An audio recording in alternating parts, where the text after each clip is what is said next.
From our palatial recording studios high atop our mountain lair on a remote volcanic island, this is Talk Universe. I'm Sir Charles Schultz. And I'm Eliza, your co-host. This is our show for Wednesday, May 17th, 2017. Tonight's topic is biological computing. Sounds like a fascinating topic. We have some interesting things to talk about with biological computing. This is going to be a show that will really change your perceptions about computers, computing, and what it's all about. When we think of computing, we often think of things like calculator chips or microprocessors or desktop or laptop PCs or even our cell phones and other devices. We depend on semiconductors for computing, but a lot of people are unaware that for centuries before, there were computing devices. Even the abacus is a computing device, and it's just beads in a frame on wire. There were computing systems that used many different devices, mechanical devices for the most part. Computers before the electronic ones were mostly gears and wheels, and there were mechanical calculators that actually did a lot of math using gears and ratchets and bars with numbers on them. Charles Babbage is well known for his early brass digital computing methods.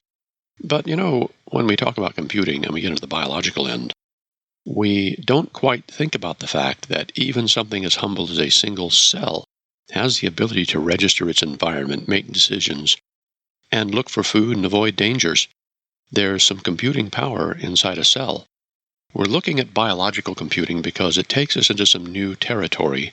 It shows us that nature, biology itself, has all of the elements necessary for handling and processing data and reaching conclusions, and we are just at the infancy of the field, just figuring out how to make biocomputers. Oh, Eliza. What do you need? What is the meaning of biocomputer? A biocomputer is an implantable device that monitors the body's activities or is capable of inducing therapeutic effects, all at the molecular or cellular level. They can be made of groups of cells or RNA, DNA, and proteins, and can perform simple mathematical calculations. So there really is a discipline right now of making biocomputers. We're going to look at the different types of computing that can be done with biology, from cells to neurons to even bacteria, and DNA and RNA molecules and proteins.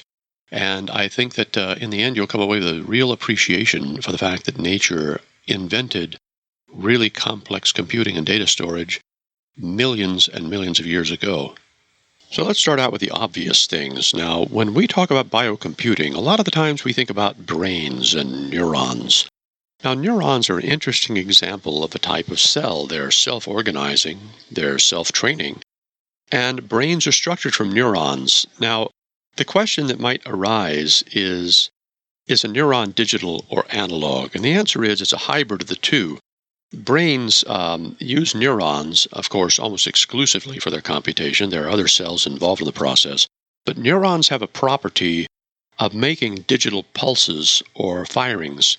And the issue is the ticking or firing of the neuron does carry information. It means that it's reached a decision. But there's a secondary layer of information hidden in there, and it's the spacing between the clickings or firings. So there's a time-based element. A neuron, when being stimulated at a low level, will tick along at a slower rate than a neuron that's being strongly stimulated, and it will fire at a very rapid rate. Now, we can see that the analog nature is in the time encoding of the clicks, and the digital nature is in the clicks themselves. So neurons are hybrid computing devices. When they are stimulated with the right patterns of inputs, they fire. And they fire very rapidly. After a while, however, they will fatigue, and then they will slow down, or they'll skip a beat, or they will begin to miss the processing of the signals, and this too is information for us. We know that if we listened to a word over and over as a child, we would say the word 5 or 6 or 8 times, it would lose its meaning. And this is because neurons would fatigue in the portion of our brain that recognizes the meaning of that word. Some optical illusions and other effects are based on neural fatigue.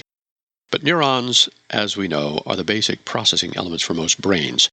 Now, there are other cells, such as Schwann cells, and they help to make the insulating properties of neurons work over their long wiring, their axons. And we have glial cells, and glial cells provide support mechanisms, they appear to handle a lot of the, call it the infrastructure work in the brain, although they do compute as well. So how do we make neurons? If we really wanted to compute in a biological manner, we use actual neurons. Well, that's been done, but of course, what we do as human beings, we puzzle things out and try to make knockoffs. And one of the earliest neuron knockoffs was known as a neuristor. And it was a device based on the transistor that was meant to imitate some of the properties and operation of neurons. So it was a hardware model of a neuron. Marvin Minsky and others early on in their research in artificial intelligence and thinking built what they called perceptrons, and these were capable of showing us a number of things about the operation of neurons. Perceptrons were basically knockoff neurons used in early learning experiments, and today we make software models, neural networks, neural simulations, and they're in use today a lot because they're easy to do. You simply write a program. They're not particularly fast in many cases, but they do work very nicely. Now, what we've discovered from looking at models of neurons, and these aren't biological, but they're just copies in software, when you have failures in a neural network, it shows the same sort of failures that accompany brain maladies like aphasias or dementia or Parkinson's. We now have a much better understanding of what causes these issues in the human brain and other animal brains, and we know what to do about it in many cases, specifically because we made software models and hardware models of neurons, and we played with the networks. Now, biocomputing, on the other hand, sounds like something futuristic and out of reach, but actually it's already been here for quite some time. What is a biocomputer? Well, as Eliza said, it's generally an implantable device, and it looks at the body's activities, and it might, let's say, alter your insulin level or a hormone level in response to need of your body. Sometimes it's made of a group of cells, and sometimes it's RNA and DNA and other materials that actually can perform mathematics, and we'll get into that as well. MIT and other people working there have come up with computers that fit entirely inside a cell, and we will talk about that. They can do mathematics and make decisions on a logical level, which is fascinating. And all of this is very important because, let's face it, computers are reaching, in some ways, the end of the line in density and complexity without making some radical overhaul of our technology. We're reaching a stage where the individual transistors in the logic circuitry and the memory circuitry are so tiny that quantum noise and subatomic effects are starting to work their way up into the macro world, and they interfere with the ability to store a bit. Bits can switch unexpectedly out of the blue, and we have to have error correction in order to correct that on the fly. And so this is something that if we want our computers to be denser and faster, we're going to have to adapt to new methods and have some new strategies. And biocomputing is very low power. You're generally not going to have a cooling fan or a heat sink on a biocomputer. And we'll talk about the neuron-based models very early on here because that's some of the most fascinating stuff. I think you'll be fascinated to see what's been done with it, starting back in 2002, and as a matter of fact, using a petri dish and the bottom of the dish covered with tiny electrodes. Thousands of rat neurons, fetal neural cells, were injected into the dish, and they would organize themselves and grow into a network, wire themselves together, and begin to learn. And you'd be amazed at what they've learned. We'll talk about that in just a moment here. So what are the advantages of biocomputing? Well, number one, it could be compatible to your own body. You could create sensors and devices that can be implanted into a body and operate in concert with it and provide, as stated earlier, therapeutic effects, but it can also do other things as well. And obviously, if we have something that consumes power and you have to have batteries for it, that's a great disadvantage. We want something that's going to run all the time. Biological computers, obviously, can run the same things that your computer, your brain, does, and that would be the oxygen and glucose in your bloodstream. It doesn't need some external power supply. It doesn't need heating or cooling. It's designed to work within the body. Well, that has a lot of advantages. It doesn't produce electromagnetic noise. Waving a magnet by it isn't going to affect it. It won't forget what it's learned. I know if you wave a big magnet by a hard drive, you're going to lose all of your data. Now, flash memories, it's not generally an issue, although it can happen. It's a rarer event with a flash drive than a hard drive. So there are a lot of bulletproof properties of biological material. You don't take a big magnet, wave it next to your pet cat, and have it get stupid and fall down. That could easily happen with your laptop. So let's look at, obviously, computing with neurons very quickly, because we know they are computing elements. Now, rats, as you know, have often been the staple of, surgeries, experiments, and so on. Well, rat neurons are very easy to obtain, and by putting them together, well, let's see, there's an article that was published in MIT Technology Review, and this was December 2002, just to give you a handle, this is 15 years ago. A rat-brained robot. Basically, they took rat neurons and they put them on a silicon wafer inside a petri dish, and they had numerous electrodes, and the neurons were put in a dropper in the solution. They laid themselves out on this array of electrodes and began to connect. And then they send out tentacles. They send out exploratory feelers, and they locate and connect with other neurons. Now, neurons are self-wiring. This is pretty amazing. Imagine throwing a bunch of parts on a table, and they hook themselves up and mate themselves into a robot. Well, we can't do that just yet, but biology does it easily. And in essence, what happened was it grew the brain that operated a small robot. They would use basically sensors, radio control, get the decisions from the rat brain, and then drive the motors on a small robot, about the size of a juice can, nothing really big. And so it's the emergent properties of these self-wiring sets of neurons that make it happen. They don't really know what they're doing, but they compute, and the results can take the control of a motor or a pair of motors to drive the robot around. They can get the data from an ultrasonic or an optical sensor, and they can see when the robot's going to hit a wall and avoid it. So this is fascinating, because here you've got a little petri dish, and in that dish is essentially a brain, and its own ability to self-heal and its plasticity, the ability to learn and rewire itself, is capable of making the brain perform properly. Now, you think that's astounding. How can that lead to anything, though, other than, a rat brain in a petri dish? Well, in 2005, there was another article about a fellow at University of Florida who put about 25,000 living neurons in a dish and did the same thing. And the computer that he grew that way learned to fly a simulated aircraft in everything from calm skies to hurricane force winds. So here you have a self-wiring, self-programming computer that learned how to fly a jet plane simulator.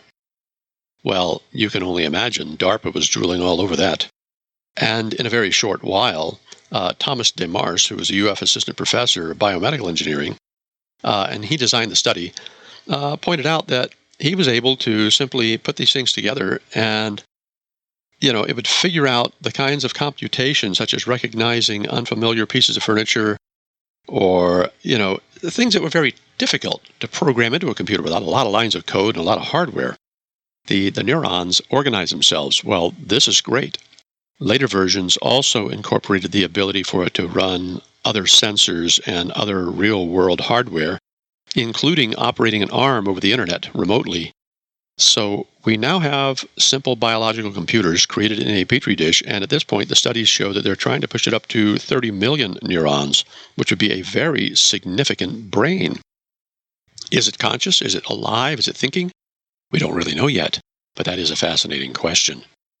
As of 2010, Kevin Warwick, who is often known as a cyborg because of the chip he has implanted in his arm and the other things he's done, including a cluster of electrodes that allowed the nerves in his arm to manipulate a robotic arm on another continent, Kevin Warwick has gone on in the University of Reading in England and has actually produced a 128 electrode array with rat neurons in it that's driving a computer around.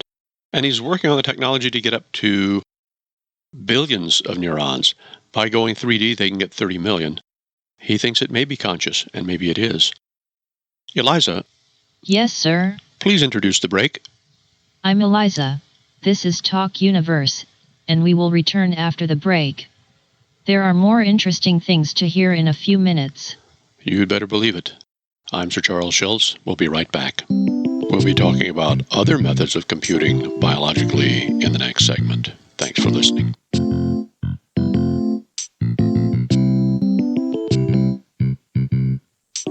Okay, Eliza, you're up. Welcome back to Talk Universe. Absolutely, welcome back. Fascinating things to talk about. We spoke about neurons and the brains that have been created using them. Artificial brains made of rat neurons in petri dishes, and that's pretty fascinating, and they're reaching a point of great complexity. They've also simulated those rat neuron computers in real digital computers, silicon, recently, and got a model of how it all works. So we've reached a great understanding of neuron circuitry, in part from these experiments, as well as other things. But what about other cells? We know that neurons are electrically active cells that can make logical decisions. And the fact that they're electrical and not chemical in nature means that it's very easy for their signals to use transducers, like the neurons in the fingertips that measure pressure or temperature, or the ones in the eyes that measure light, and convert that into a signal that these neurons can work with. But what if you had other cells that could use electrical potentials to do calculation? It's been found that some bacteria are capable of doing this as well, which raises an interesting question. Bacteria tend to be hardier than neurons. Neurons have to have very specialized environments in which to stay alive. Bacteria can grow in the cottage cheese in your refrigerator or on the bottom of the sole of your shoe. What if we had the ability to make those bacteria function as neurons and live in any sort of an environment, regardless of the temperatures, pretty much, over a broad range, and the conditions, and do so and be very tough, and do our computing for us as well? I think that anybody could see the utility of something that didn't require a high stable temperature and exacting environment. The less delicate something is, the more conducive it is to being used in the real world. Well, scientists have discovered bacteria that can process electrical signals and make decisions, and by breeding them and working with them, they've been hoping to elongate them, make them produce tendrils and probes that reach out and wire them up. But there are other methods as well. Now think for a moment about a bacterial computer. To make a smarter machine, all you have to do is grow more bacteria and train them. Well, this is a simple process, really. It depends on the complexity of the inputs you make, and by structuring it properly, you could make as many layers of neurons, bacterial neurons, as you wished. Now, this is an interesting thing about biology and computing. You don't just simply throw a mash of cells together and get a result. There has to be a structure. Just as a hammer or a saw or a screwdriver has a specific form that's related to the job it's trying to do, the wiring of an array of neurons or bacterial neurons or synthetic neurons is going to share an underlying structure that matches the job we're trying to achieve. So wiring in layers does an amazing thing to neurons. There's an input layer that makes some primary judgments about what it's sensing and what's going on. Then there are one or two or three layers in the middle called hidden layers, and each of them goes through some unknown series of complex evaluations to sort out some thinking about that job, some processing that gives you reasonable answers. And then the output layer steps in, grabs it, and tells you exactly what it means. Now, this is fascinating. By putting feedback on the system, the signals route their way through those inner hidden layers and begin to configure them to do the job properly. They do the job, they learn it, and they wire themselves. Again, this is something that is really amazing. We don't really see this sort of emergence in digital computing unless we have evolving elements in the circuit. But we do see that bacteria can be made to compute. Now, the move to make them more like neurons is one method. But there's another method that works, and it's entirely different, and it is this. Researchers have found that they can genetically program the interiors of cells to do calculations. What a fascinating development. Let's talk about cells for a moment and what they do. Now, cells that live independently, such as bacteria or protozoans, have to react to conditions in their environment. They have to be able to move around to the proper temperature, the proper moisture setting. They have to have the ability to sense toxins or food or other things in their environment they should either avoid or be attracted to. Bacteria and protozoans and all single-celled organisms have sensors for various things that they are likely to encounter, and they also have the ability to make decisions about what they should do when confronted with various conditions. In other words, something as small as a single cell has the ability to sense, respond appropriately, and preserve itself. Not only that, but every cell contains a digital controlled factory and a record store. All the chromosomes are really digital records storing the instructions for making proteins, enzymes, and histones, and controlling the activities of the cell so that it can properly reproduce, not just survive. There's an entire computer-controlled factory, literally, inside every living cell. So how can it be that we would choose to use something like the capabilities of a neuron when in fact we can have many millions or billions of operations being performed inside the cell with its own hardware? Well, let's put that into perspective. If we looked at the cell's chromosomes as simply being digital storage media, then a single human cell contains about 1.5 gigabytes of data. That's an awful lot of data to put in something so tiny. And we do know how to read and write that information. It just isn't always easy. But that being set aside for the moment, instead of turning a cell into something as simple as a fancy logic gate, a neuron, perhaps where we should focus isn't there, but instead to the operations inside the cell where we could do some really serious computing and data storage. And that's exactly what many researchers are now doing. So a group at Harvard has looked at exactly this, just storing the information in DNA. And they've been able to jam 700 terabytes of data into a gram of DNA. To put that into perspective, a paperclip has a mass of about 5 grams. This is 1,000 times better than the previous record holder. The group, a bioengineer and a geneticist actually, at Harvard's Wyss Institute, have successfully stored 5.5 petabits, or about 700 terabytes, in a gram of DNA. What this happens to mean is that they can take information, store it in short lengths of DNA, and each one is given an address that's 19 bits long. So the information is stored as 96-bit segments with a 19-bit address tagged on one end of it. Instead of using the magnetic regions on a hard drive, you're using the actual bits of the genetic language to store your information. When it's read back, just like sequencing genes for anything else, it's converted back into binary. So a gram of DNA now contains trillions of tiny segments, each containing a 19-bit address and 96 bits of data. When you sequence it, you simply store the sequenced information on a computer and then reassemble it in the proper order. The elegant thing about this is the segments can be short, easily created and read sections, very simple to make using standard genetic methods these days, and then the tag on the end gives you the page number, so to speak, of the information that you're decoding.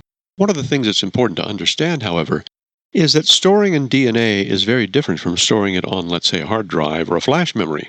With DNA, the density is very high because each bit is only a few atoms across. It's stored as chemistry. Another thing about DNA storage is it's extremely stable. You can store genetic information for hundreds of thousands of years in a container in your garage, if your garage were around that long. The other thing about it is, what took many years to sequence and read in the Human Genome Project years ago can now be done actually in a matter of hours. This is because we have microfluidics and laboratories on a chip these days that didn't exist in the original project. A final advantage is this: information stored on a hard drive is planar. It's essentially in a flat two-dimensional grid. This limits how much storage density you can have in a certain volume. For DNA, it is volumetric. It fits in a beaker. The efficiency is much, much higher in many ways. It's just that today it isn't incredibly fast to write, but it is very, very stable. But again, this isn't about storage density. It's about actual function. In a paper published in Frontiers in Microbiology in 2014, it was pointed out that bacterial computing, or a form of natural computing, is actually very easy to do. By using switches in genetics, by lining up the strands of DNA and having them switch certain genes on and off, or edit certain genes, you can actually make logical decisions occur. Now, this makes the actual process of computing occur within the mechanisms of the cell, using its own logical computing system. By changing the chemistries, by changing genes that can be switched on and off, by tagging specific genes, you can control logical operations. they've actually modeled the proteins as neurons in a sense. What this allows is switching and decision-making by switching genes. So the chemistry of the cell actually becomes proteins as networks of processing elements. The proteins themselves become your processing elements. Now, you can also model the processes as metabolic hardware. In other words, the metabolites, the chemicals used in the metabolism, are generally intermediate chemicals. They're generated in one sense, they're operated on in a number of steps to finally become some other process. When you studied biology in high school, you may remember some of the processes like the Krebs cycle and other things that happen inside cells. By looking at these processes, they can follow the evolution of molecules from one step to the next and use them as tools to switch or control the flow of information in the cell. So they write genes in the cell that use the molecules within the cell as actual logical elements in this case. By putting thousands or millions of copies of these cells together and having all of them distribute the job across themselves, they can make massively parallel computations occur within bacteria or other simple organisms just by pre-programming the cells to each contain some portion of the problem they're working on. At that stage, it isn't difficult to imagine having specialized biological units that contain cells that are optimized to compute, and then distributing the program across the cells and letting them evolve a solution or calculate a solution in just a few minutes or hours, depending on its complexity. What's more interesting is how these organisms can be tailored to work together as a whole. In other words, each is doing its own thing, but just like a pile of ants in a hill performing a task, no single ant really knows what's going on, yet in the end, the object that they are working on is achieved. So how exactly would you program such an array of cells in a biological computer? You might start very well by synthesizing a few strands of genetic information that contain an encoded version of your problem. You then feed it to the cells. As they ingest this genetic material, they would read the encoded message, work on the problem, and then they would produce similar strands of encoded DNA containing a tag with the answer. The number of the cell doing the calculation could be written as a genetic tag on the answer page, and each piece of DNA produced by the cells could literally be an answer sheet.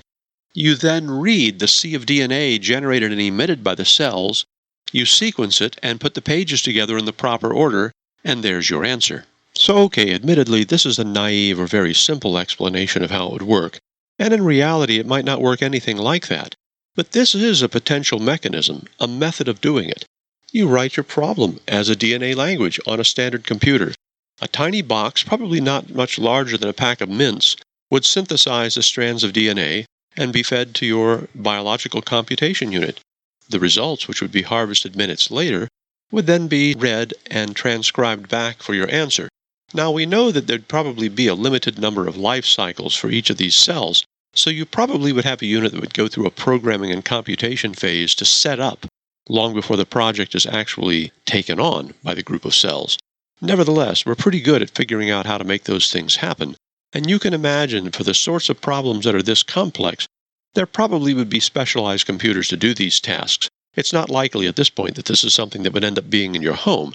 After all, we have plenty of programming and processing power as it is.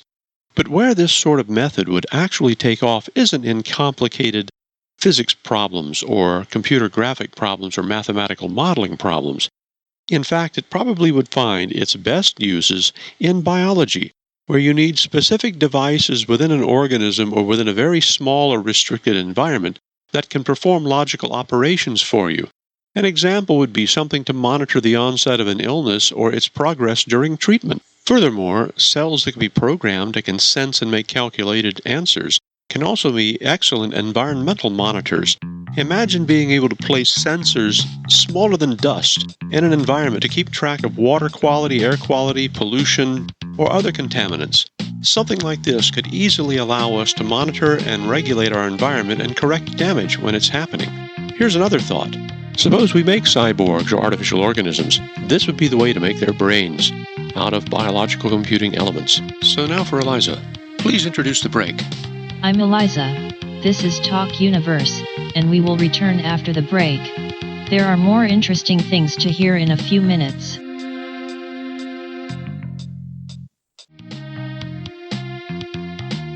Some people might object to the thought of pursuing biological computation. They might say, well, we can do it in silicon, or we got, quantum computing coming along. Why would we pursue it in biology? Well, the fact is, we would never say, well, now that we have crayons, we don't need other types of ink or printing. You see, the more different ways we have to solve problems, the more things we understand that we can solve. Biological computing is just one more medium that allows us another way of handling problems in our real world and of addressing things that we never even thought of before. Many times when we go into researching a problem, we'll discover something by accident that has applications we would never have imagined. We didn't actually set up to look for this particular solution, but when it presents itself, we realize how useful it is. Biological computing can do a lot of things. For instance, right now we can 3D print organs, but what if we print biological computers to substitute for the part of the insulin-producing cells in your body that aren't functioning properly? Even without having a deeper understanding of how the system's working, we can print something now that can help people immediately rather than having to wait years for the proper solution, which will eventually come along. Sometimes the tools we come up with are stopgap measures, sure, but it can help an awful lot of people. In other cases, we realize that understanding that process leads us to the actual answer we needed all along. One of the problems with 3D printing organs that we are aware of right now is the inability to print neural tissue in it properly.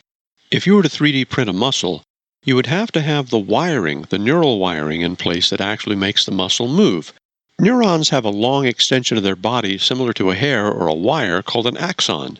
We can't produce this right now in 3D printing, and even if we could, we certainly couldn't direct it to be laid properly into the tissue at this time.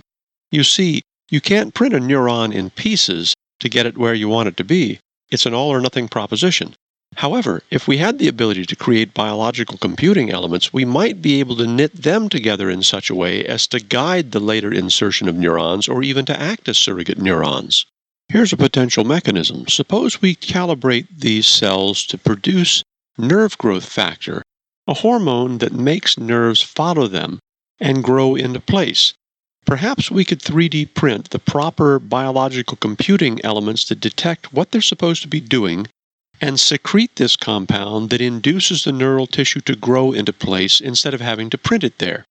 This is a possible solution. Although we don't really know if it will work, it's certainly worth investigating. Biological computers could also have novel methods of input and output that we haven't considered for actual computing. For example, there are many organisms that can emit light in various colors or change color. Suppose we had biological computing elements included in our surroundings so that they could change color in the presence of a toxin or of a resource. We could actually spray a thin mist of biologically engineered computing elements over an area and have them survey for minerals that we need. We'd be able to take samples and get a colorful response showing exactly where the resources are located without harming the environment in any way whatsoever. Furthermore, we could even engineer organisms that were smart enough to understand when conditions might not be safe for driving, and change the color of the road surface in response to this. Suppose it were just slightly slippery, slightly cold, slightly moist, a little more hazardous to drive on than you'd normally be used to.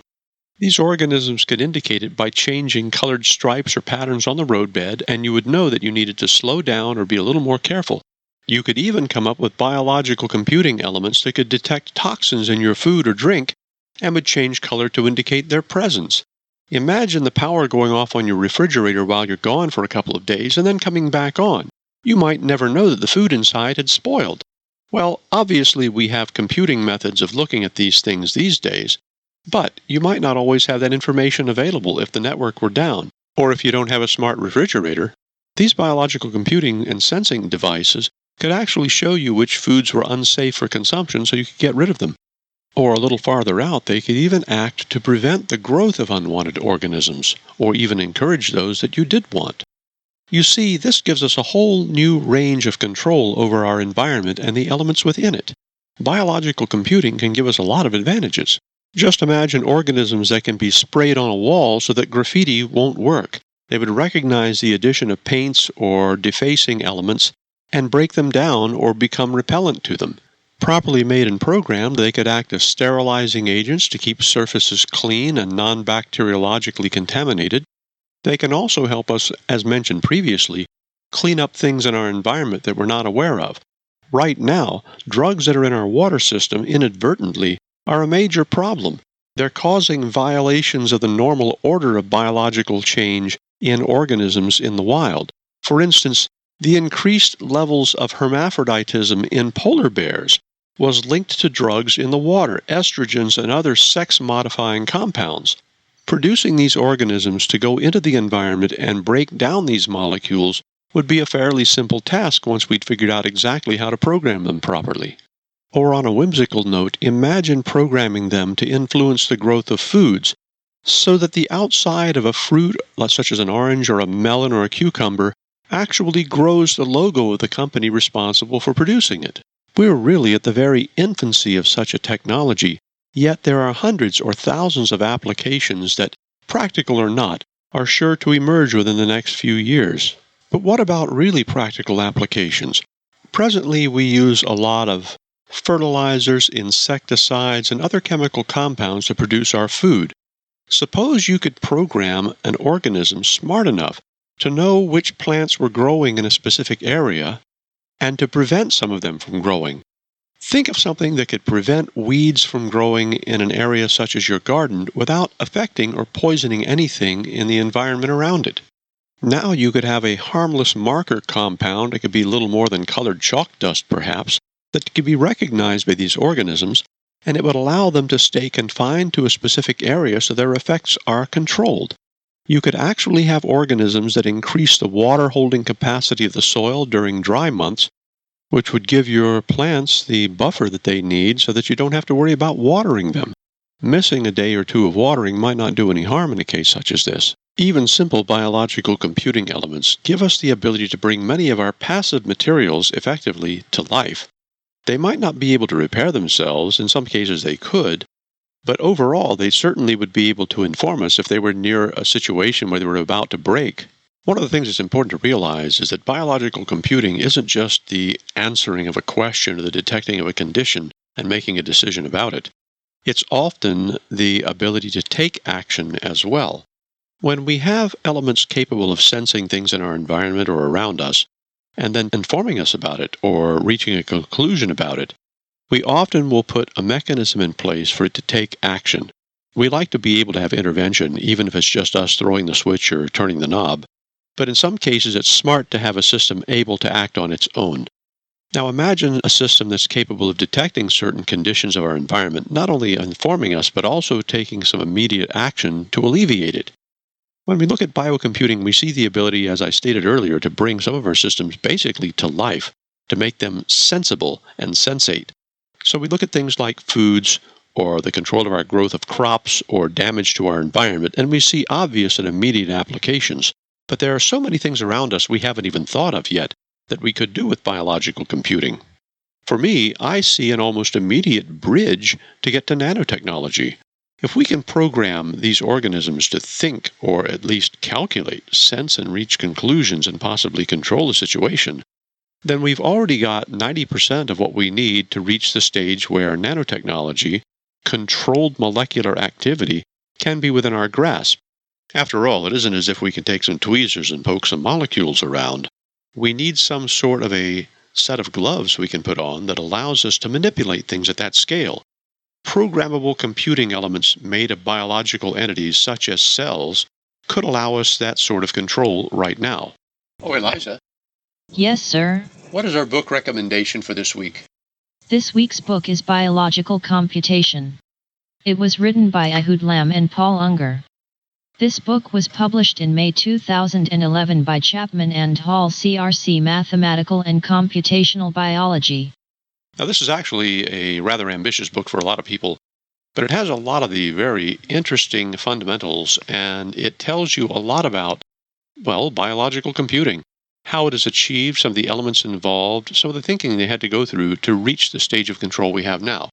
It was published back in 2011. However, in the last 6 years, there's been so much going on that a later book might leave a lot of readers in the dust. So I wanted a book that had some of the fundamentals from a few years ago to make it much, much simpler to understand. I got to admit, there are a lot of things we talk about on the show that have such complexity that many people are kind of lost. And that's a shame because I'm trying to get information out there so everybody can understand it. So a book from 6 years ago made a lot more sense in this case. There's also another issue here, and it's this. Most people who work in academia, researchers, scientists, and developers, are not really aware of what people outside of their field know. They assume you know certain things, and they start talking on that level. Much of the publication that I see in the later months and years tends to be so complicated, it's exceptionally difficult to find something at the level of a primer, to be honest. And so I sometimes have to be very picky about which books I recommend, specifically on this basis. Look, we're not all rocket scientists, and I know that. And it doesn't do anybody a service to talk about something they don't understand or to present stuff that they just can't get to because they're not familiar with it. So I'm going to try a lot harder to find books that are a little more digestible. There has been some feedback about it. But nevertheless, if you want to know about biological computing, this is a good book for it. Oh, Eliza. Tell me what you need. How do our listeners contact us? Send your questions or comments to admin, @talkuniverse.org. You can also submit your material to talkuniverse6@gmail.com. If you go to the Talk Universe website under Contacts, you can reach us directly. Very good. I appreciate that. Well, you're doing a good job as a co-host. Thank you. Thank you for that. That sounds reasonable enough. Not very modest, is she? Oh, well, I better change the program a little. Now, I can only imagine what the changes in biological computing will bring to us might be. And I mentioned a little bit of it, controlling things in our environment and letting us know when things are wrong and actually taking corrective action, helping us preserve the freshness of our food or indicating when something isn't safe. Road conditions, something in the refrigerator too long, you bachelors know what I'm talking about. There are a lot of things, such as weeding our gardens or preventing weeds from growing without having to use Roundup or something along those lines, that would be real benefits right away. We would take a lot of pesticides out of our foods. And the thing about biological computing is it can be done with organisms that are completely edible. Think about that. When you're done with the programming and computing job, you can eat the computer. Not that I'm saying you'd want to. I'm sure that in most cases you wouldn't do that.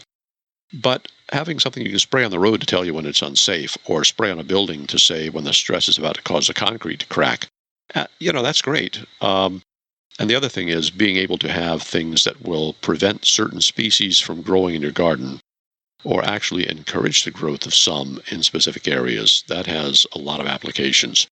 The uses in 3D printing for creating tissues and organs. Wow, right there alone, the medical field, increasing the state of our health and our well-being. There's just an untold market in that. First person to come up with a biological device that helps your health is sure to make a fortune. And, with CRISPR technology and with the sorts of things that we have out there in the hands of hackers and, garage tinkerers, well, it's just a short time before we'll see benefits of all sorts spring up. I know that I'm looking forward to seeing what we can do with it. Imagine plastic smart enough to know when it's not in use and breaking itself down. That could be something that we could really put into use right away. We talk about cleaning up the oceans. Maybe smart computing elements could figure out exactly what is needed to help organisms grow, to regrow the fish populations, and to take oil and solvents and pollutants out of the water. So yes, I can see worlds of possibility with biological computing. Now, obviously, I haven't even touched on a lot of particular fields, and transhumanism is one of them. We know that we could inject biological computing elements into our bodies to keep track of our health, but we could also use them as sensors to extend the range of what we're capable of. Imagine having just a little bit more adrenaline when you need it, or something that eliminates pain or helps you heal a little faster. And it's there all the time, just waiting to be triggered. And on that note, I think it's time for us to end this particular segment and get ready for the other one. Oh, Eliza. What can I do for you? It's time to introduce the break. You are listening to Talk Universe. I'm Eliza, your co-host. We will be right back. That's right, you're listening to Talk Universe. I am Sir Charles Schultz, and we will be right back.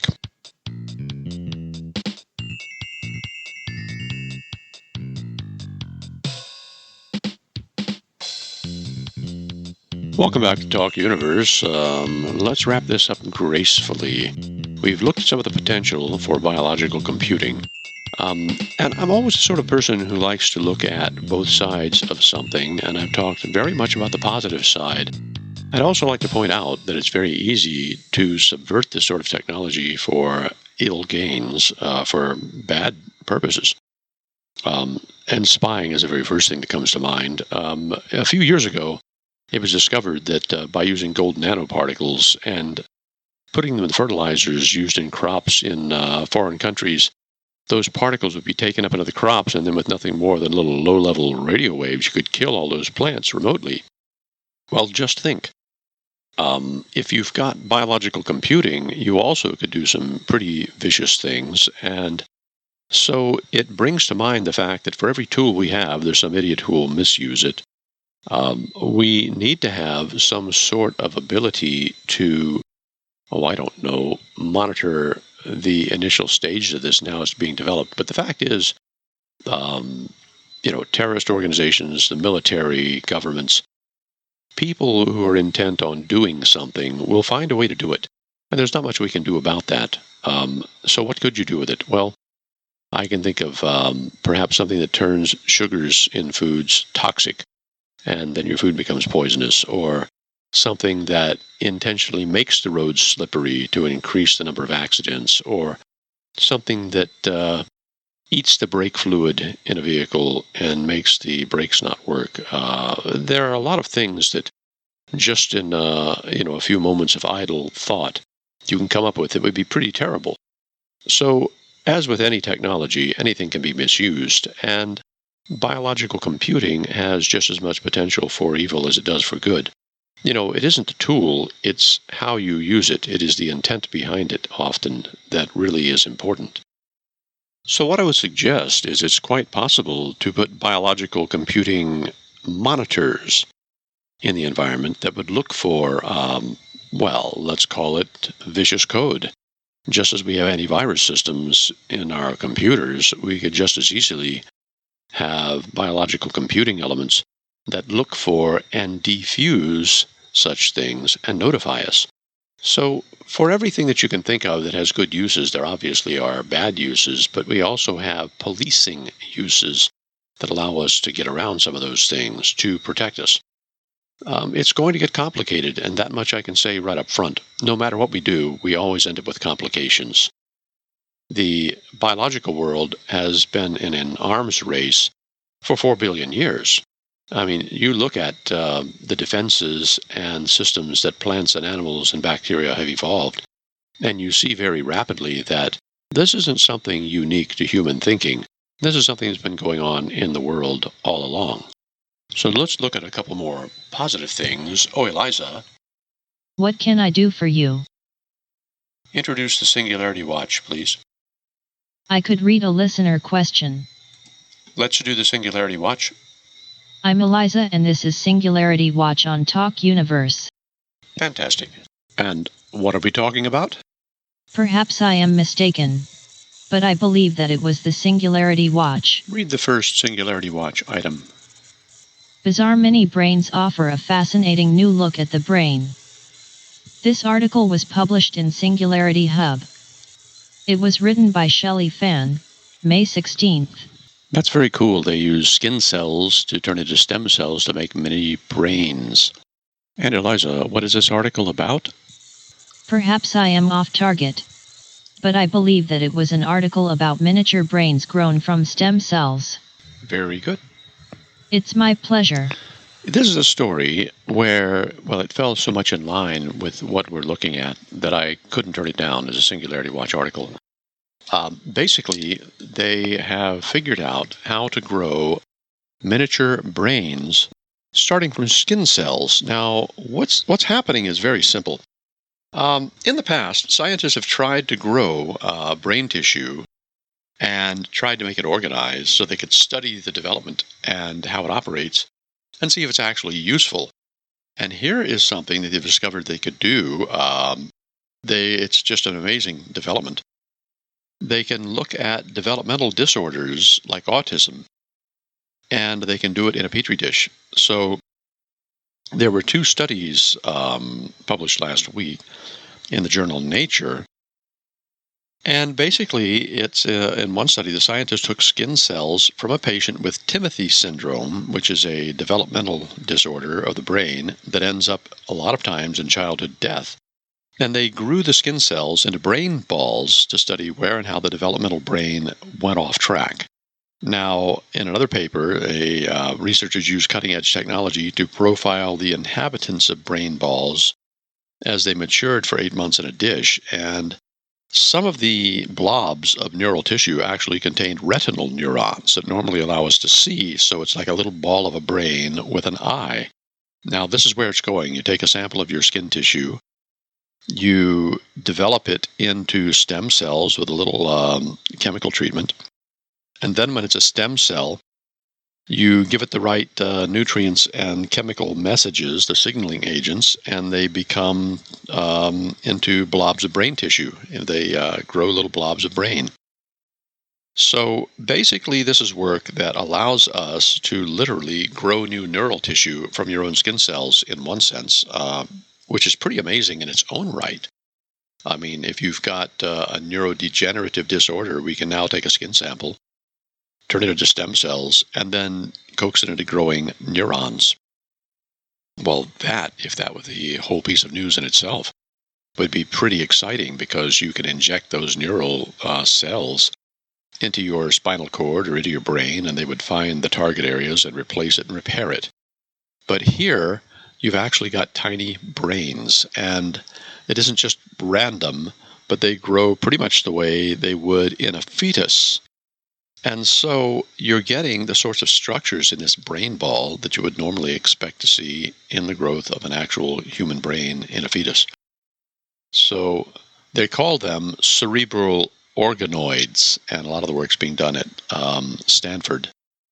And this lets them see exactly how the brain develops. Now, in a show where we're talking about organic computing and the fact that they've made rat neuron brains, here we see the work to actually grow a brain, which, is a little creepy, but it also shows that we're right on track for replacing just about any organ you'd want.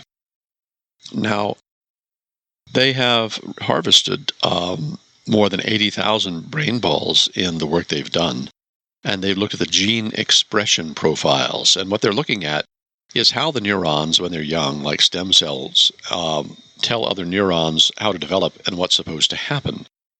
And they use DNA to match the identity of the newly developed tissues and get a snapshot of its development as it's happening. But they've also found that glial cells show up, and non-neuron cells, glial cells are the support cells that help other neurons function. They show up in the growth. So this is really amazing. It even forms the highway that connects the two halves of the brain, the two hemispheres together, which is known as the corpus callosum. Now, they do have,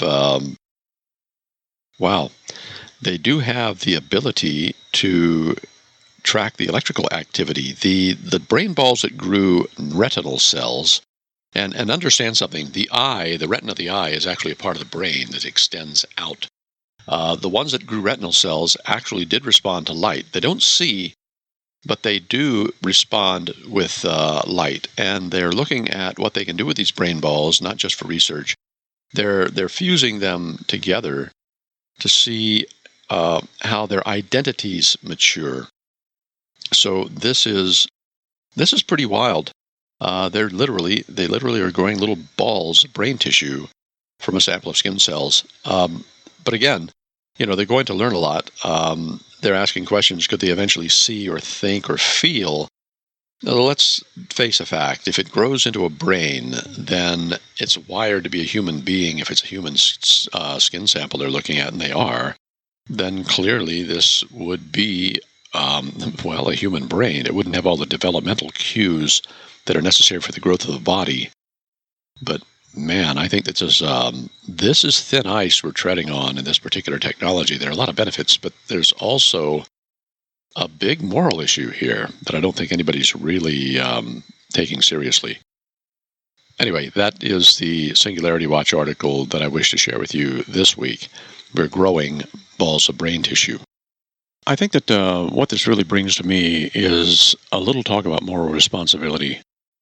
We know that we have the capability to do almost anything we can imagine, but we also have the capability to judge what we're doing in the light of right and wrong.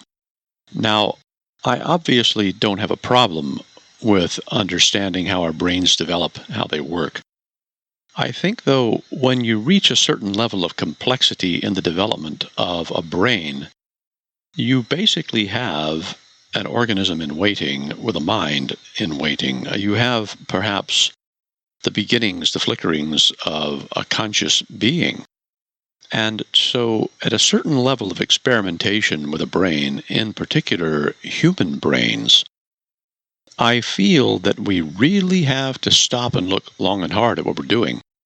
If this were the brain of a smaller, simpler animal, then I would have no issues with experimenting on something that never sees the light of day, that is not going to be a great symbolic thinker. It doesn't have the ability to ask questions about the self and the universe. And, when you start playing around with the human brain and potentially a human mind, you really are putting yourself in, let's say, a gray area real fast.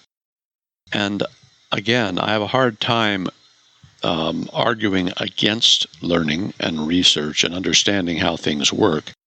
But at the same time, I certainly wouldn't say, well, let's take that fetus and wire it up to this machine and do horrible things to it or do research with it.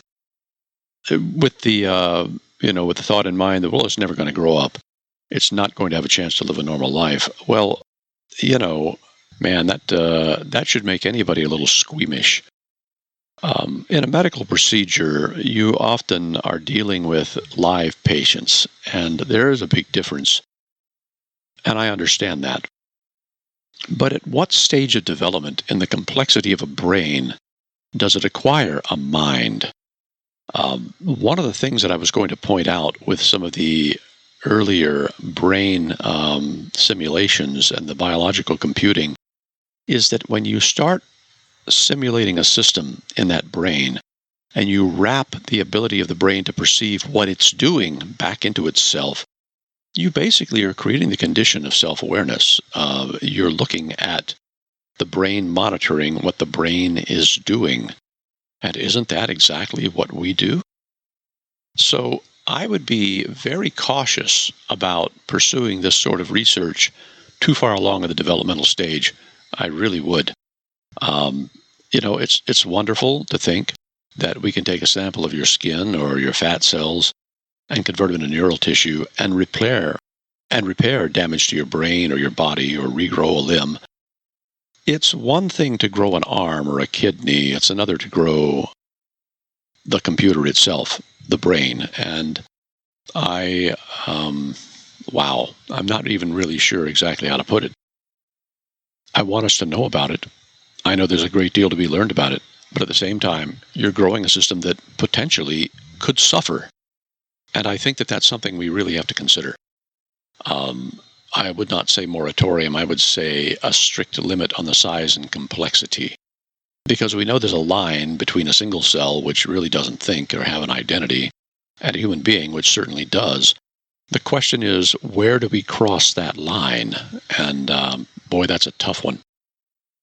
Anyway, I think that we do need to make this a better world, and the biological computing field could certainly help us do that.